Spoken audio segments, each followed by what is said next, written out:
राज्यामध्ये औरंगजेबाच्या कबरीवरून वाद सुरू आहे आणि यातच काँग्रेस प्रदेशाध्यक्ष हर्षवर्धन सपकाळ यांनी मुख्यमंत्री फडणवीसांवर टीका केलेली आहे। त्यामुळे सत्ताधारी आणि विरोधक आमने सामने आले आहेत। पाहूयात एक रिपोर्ट।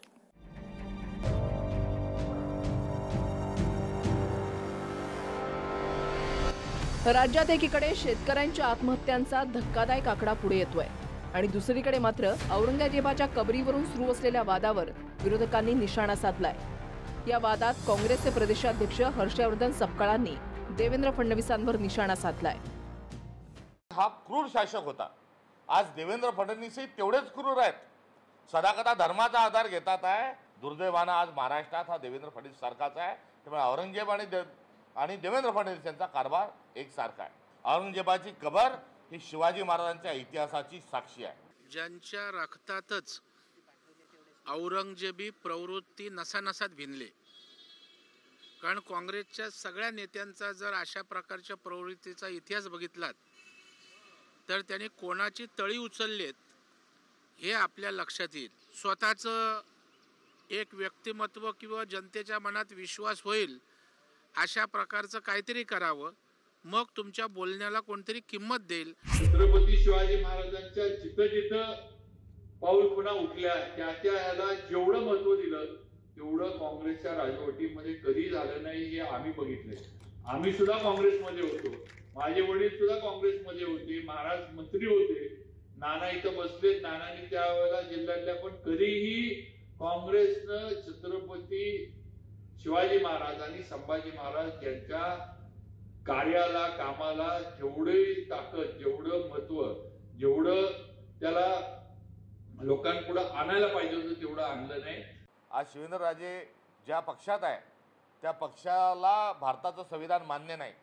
त्यांना बंच ऑफ थॉट्स नावाचं जे गोळवलकर गुरुजींनी लिहिलेलं जे पुस्तक आहे ते त्यांचं संविधान आहे, तेच भाजपचं बायबल आहे। आणि त्या गोळवलकर गुरुजींनी संभाजी महाराजांबद्दल काय लिहिलंय हे जरा पानं चाळून शिवेंद्रराजे भोसलेंनी वाचले पाहिजे। संभाजी महाराजांबद्दल अत्यंत घाणेरडं अश्लील ज्या पुस्तकात लिहिलं आहे त्या पुस्तकाचं नाव बंच ऑफ थॉट आहे। आणि शिवेंद्रराजे भोसलेंना माझं थेट पुन्हा दुसरं एक आव्हान आहे की आपलं सरकार जे आहे त्यातून आपण राजीनामा द्यावा, कारण शिवाजी महाराज आणि संभाजी महाराजांचा सातत्याने अपमान करणारं सरकार आहे। दुसरीकडे राज्यातल्या शेतकरी आत्महत्यांच्या आकड्यांवर सरकार का बोलत नाही यावरूनही सत्ताधारी विरोधकांमध्ये आरोप प्रत्यारोप झाले। माहितीनुसार गेल्या वर्षभरात मराठवाडा आणि विदर्भात 2706 शेतकऱ्यांनी आत्महत्या केल्या। शेतकरी आत्महत्येत अमरावती जिल्ह्याची स्थिती सर्वात भयावह आहे। छत्रपती संभाजीनगरमध्ये 952 शेतकऱ्यांनी आयुष्य संपवलंय। चिंतेची गोष्ट म्हणजे नागपूर, नाशिक, सोलापूर आणि पुणे जिल्ह्यातही आत्महत्येच्या प्रमाणात वाढ होऊ लागली आहे। 400 वर्षापूर्वीची कबर खोदायला निघालेले आहेत, म्हणून तर म्हणतोय ना की 3000 शेतकऱ्यांच्या कबरी चिता जळाल्यात, त्याच्यावर बोला। या महाराष्ट्रामध्ये 3000 शेतकऱ्यांच्या चिता आत्महत्या केल्या त्यांनी, आत्महत्या, त्याच्यावरती कोणाला संवेदना नाहीत। ज्यांच्या मेंदूचेच 2 भाग झालेले आहेत आणि ते दोन्ही भाग एकाच ठिकाणी वाहत आहेत, ती म्हणजे मला सत्तेची भूक आहे या पद्धतीने काम करणारे संजय राऊत आहेत। होय, 2 तुकडे जरूर आहेत जे अराष्ट्रीय भावनेच्या मतांना पाणी घालतात, ते कोणाकडे आहे त्याचं उत्तर संजय राऊतांनी द्यावं। संजय राऊतचं मनात घेऊच नका ना। संजय राऊत कोण आहे? हा मुसलला घेऊन नाचणारा माणूस आहे, हा पाकिस्तानचा झेंडा रॅलीमध्ये मिरवणारे लोक आहेत। आता यांना हिंदुत्व आणि शिवसेना प्रमुखाशी काही देणं घेणं नाही। हे काँग्रेसचे आणि राष्ट्रवादीचे पाय चेपायचं काम यांनी आता हा उद्योग, नवीन उद्योग सुरू केलेला आहे। मला काही बोलायचं नाही बाबा, तुम्हाला काढायची तर काढा, फेकायची तर फेका, ठेवायची तर ठेवा, आम्हाला काही बोलायचं नाही। तुम्ही असं म्हणाल की हिटलरचं नाव पुसून दुसरं महायुद्ध आम्हाला समजून सांगा, तर मग हिटलरला एक बाजूला काढा आणि दुसरं महायुद्ध समजून सांगा। तुम्ही रावण बाजूला काढा आणि राम समजून सांगा। जितेंद्र आव्हाड यांनी औरंगजेब हे त्यांचं दैवत आहे हे मान्य केल्यामुळे मी त्यांचं खास करून अभिनंदन करतो। त्यांचं नाव जितेंद्र आव्हाड नाही, जितू मिया असं ठेवलं पाहिजे।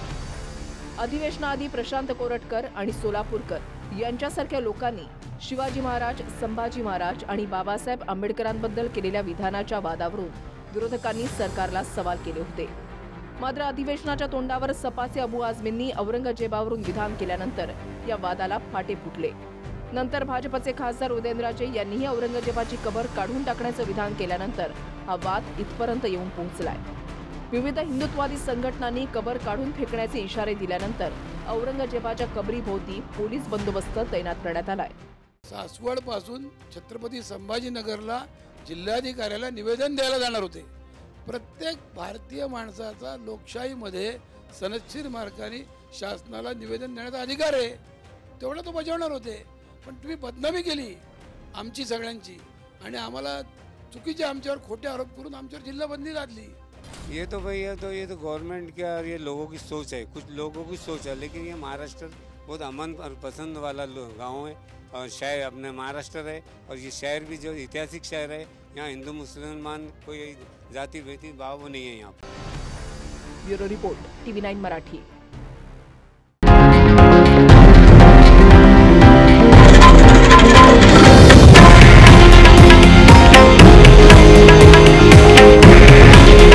हे आहे देशातील नंबर 1 न्यूज नेटवर्क आणि आपण पाहत आहात TV9 मराठी.